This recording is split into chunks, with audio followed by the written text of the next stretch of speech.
जोधा बेगम, हम हरम के मामले में नहीं पड़ते हैं।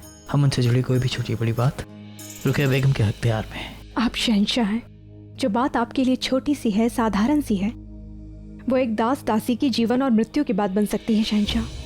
जोधा बेगम, रुकैया बेगम बचपन से मगर तौर तरीकों से वाकिफ हैं। हमने इसीलिए उन्हें हरम की जिम्मेदारी सौंपी है। हम किसी के निर्णय का विरोध नहीं कर रहे हैं शहंशाह।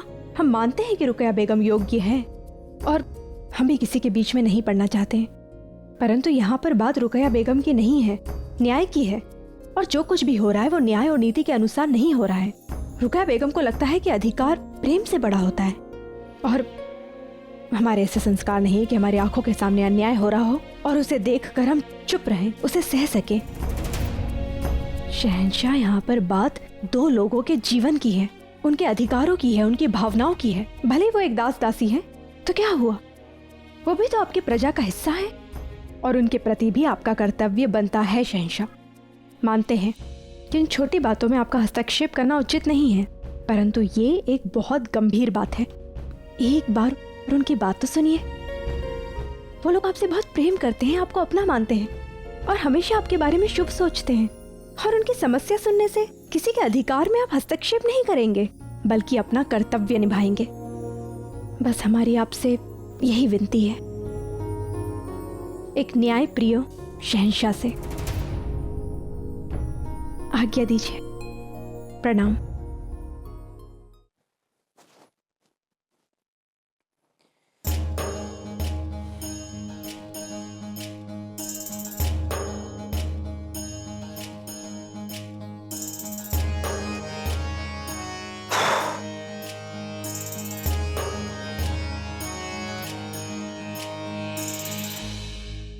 युद्ध में हम विजय प्राप्त कर चुके हैं। अब मेवात पर विधिवत अपना अधिकार करना है, उनके किले पर अपना राजवंशी ध्वज फहराना है। जलालुद्दीन के लिए बहुत बड़ी सीख होगी ये कि हम राजवंशी भी किसी से कम नहीं। किंतु केवल इतना भी काफी नहीं होगा। मुगल शांत बैठने वाले नहीं है, प्रतिरोध करेंगे। किसी भी कीमत पर वो मेवात को हमसे छीनना चाहेंगे, हमें उसका भी उत्तर देना होगा।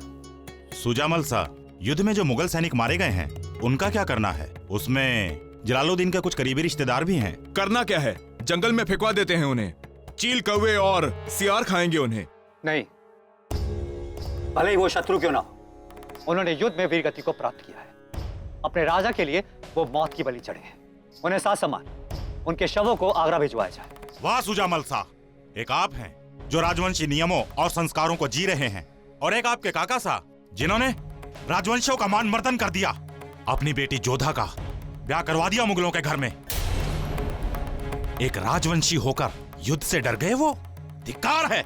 उनका तो रक्त ही दूषित हो चुका है। पिता ने तो कायरता दिखाई, परंतु कुंवरी जोधा को तो साहस दिखाना चाहिए था। क्यों ना आत्महत्या कर ली उसने? मुगल से विवाह करने से पहले मुगलों की शान और बड़ा साम्राज्य देखकर उनकी आंखें चुंधिया गईं। शहंशाह की बेगम बनने के लोभ का संवर्धन तक नहीं कर पाई। हम मानते हैं कि काका साहब डर गए थे, उन्होंने राजवंशियों को कलंकित किया है, किंतु हम जोधा के विरुद्ध एक शब्द भी नहीं सुनेंगे। उसने वीरता दिखाई है, उसने शौर्य दिखाया है, अपने परिवार, अपने राज्य के लिए उसने अपना बलिदान दिया है। यदि जोधा के विरुद्ध एक शब्द और कहा तो अगला शब्द बोलने के लिए तुम्हारे शरीर में तुम्हारे प्राण नहीं बचेंगे। क्षमा चाहता हूं सुजमल शाह, हमारी मंशा कुंवरी जोधा का अपमान करने की नहीं थी। अगली बार माफी मांगने का अवसर नहीं मिलेगा तुम्हें।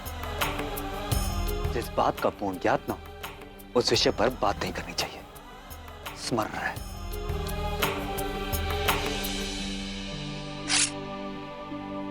मुगल वीरों के शवों को आगरा भेजा जाए। जी।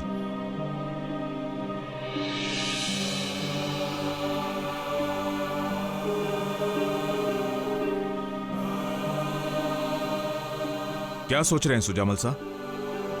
कुछ नहीं,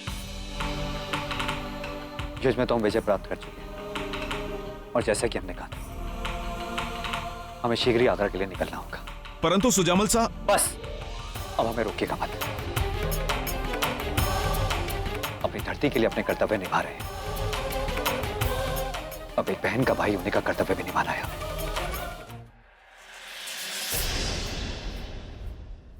क्या हो रहा है?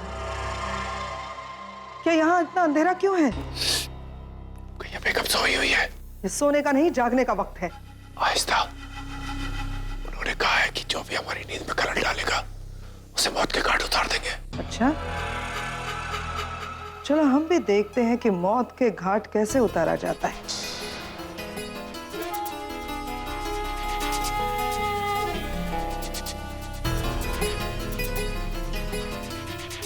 जागिए बेगम रुकैया। बेगम जोधा हरम की बागडोर संभालने जा रही है। इतनी ताब नहीं है जोधा बेगम है महामंगा। अभी चंद दिन पहले उन्होंने इनकार कर दिया। उन्हें हरम संभालने में कोई दिलचस्पी नहीं है। और अगर हरम खुद उन्हें चुने तो? वक्त आपके हाथों से रेत की तरह फिसलता जा रहा है बेगम रुकैया। इस हरम में वक्त भी हमारी मर्जी से चलता है महामंगा। आप शायद भूल रही हैं कि हम मलिकाए बेगम हैं। और हम आपको याद दिला दे कि औहदे बदल जाया करते हैं। हम दिल से यही तमन्ना रखते हैं कि हरम आप ही के हाथ में रहे, ताकि जलाल की बागडोर बेगम जोधा के हाथ में ना जाए। लेकिन माफ कीजिएगा बेगम रुकैया, अब वक्त आपके हिसाब से नहीं चलता। एक वक्त था जब हरम आपके हिसाब से चलता था, लेकिन अब सब कुछ बदल गया है। अब सब कुछ आपके हिसाब से नहीं चल रहा हरम में। ना ही वक्त, ना ही बेगम जोधा, और अब साबित हो चुका है कि ना ही बांदिया। साफ साफ कहिए कि आप कहना क्या चाहती हैं। बाहर हंगामा मचा हुआ है। अच्छा, लेकिन हमें तो खामोशी महसूस हो रही है। तूफान के पहले की खामोशी है ये। सारी बेगमात, बांदियां, कनीज इकट्ठा हो गई हैं। आपके खिलाफ मुखालफत में खड़ी हो गई है। आपके खिलाफ बगावत हो रही है बेगम रुकैया। क्या? इतनी हिम्मत कहां से आई उनमें? बेगम जोधा की वजह से।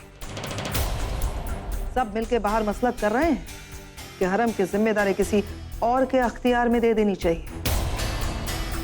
सारी मिलकर शहंशाह के पास जा रही हैं, शिकायत करने आपके खिलाफ कि अब आपसे हरम संभला नहीं जा रहा।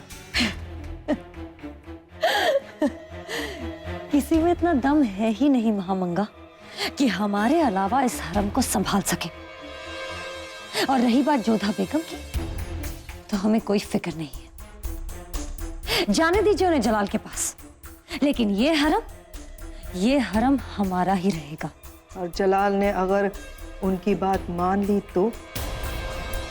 सारी मिलकर आपके खिलाफ शिकायत करने जा रही हैं और उनका साथ दे रही हैं बेगम जोधा। अब आपको फिर से एक बार बताने की जरूरत तो नहीं है कि कैसे बेगम जोधा माहिर है जलाल को बातों में फंसाने के लिए। जाने दीजिए उन्हें जलाल के पास। हम भी देखना चाहते हैं कि जलाल उनसे क्या कहते हैं। देखना महामंगा, जैसे जोधा बेगम गई है ना, वैसे ही उल्टे पांव चलकर वापस आएंगी। गुस्ताखी माफ बेगम साहिबा, मगर ये खबर आपको देना जरूरी है। जल्दी कहो होशियार। शहंशाह ने हरम की सारी औरतों को इकट्ठा होने के लिए कहा है। वे उनसे कुछ कहना चाहते हैं। ठीक है,